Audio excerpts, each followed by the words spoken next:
And now here is a question: what might Hezbollah, Israel, and Iran do next? Israel's assassination of Hassan Nasrallah, the long-standing leader of Hezbollah, is a major escalation in its war with the Lebanese militant group. It has potentially brought the region one step closer to a much wider and even more damaging conflict, one that pulls in both Iran and the US. So where is it likely to go from here? That largely depends on three basic questions. What will Hezbollah do?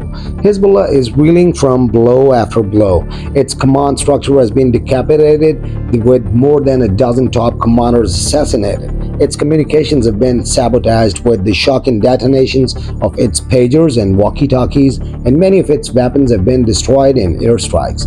The US-based Middle East security analyst Mohammed al-Basha says the loss of Hassan Nasrallah will have significant implications, potentially destabilizing the group and altering its political and military strategies in the short term. But any expectation that is vehemently anti-Israel organization is going to suddenly give up and seek peace on Israel's terms is likely to be misplaced. Now, question number 2: what will Iran do?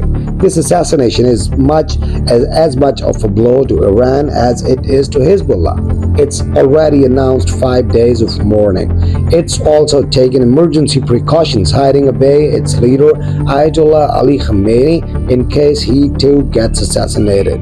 Iran has yet to retaliate for the humiliating assassination in July of the Hamas political leader Ismail Haniyeh in a Tehran guest house. What was happening now will be causing hardliners in the regime to contemplate some kind of response. Iran has a whole galaxy of allied heavily armed militias around the Middle East, the so-called axis of resistance, as well as Hezbollah. It has the Houthis in Yemen and numerous groups in Syria and Iraq.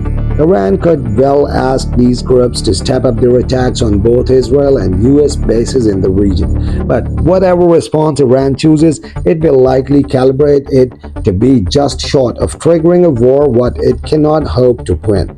Number 3. What will Israel do? If anyone was in any doubt before this assassination, they won't be now. Israel clearly has no intention of pausing its military campaign for the 21-day ceasefire proposed by 12 nations, including its closest ally, the United States. Its military recon, they have Hezbollah on the back foot now, so it will want to press on with its offensive until the threat of those missiles is removed. Short of a capitulation by Hezbollah, which is unlikely, it is hard to see how Israel can achieve its war aim of removing the threat of Hezbollah attacks without sending in troops on the ground.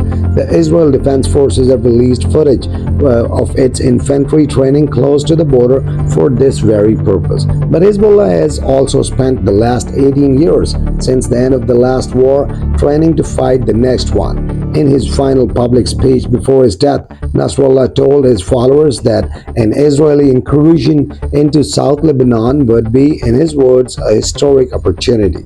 For the IDF, going into Lebanon would be relatively easy, but getting out could, like Gaza, take months. Now,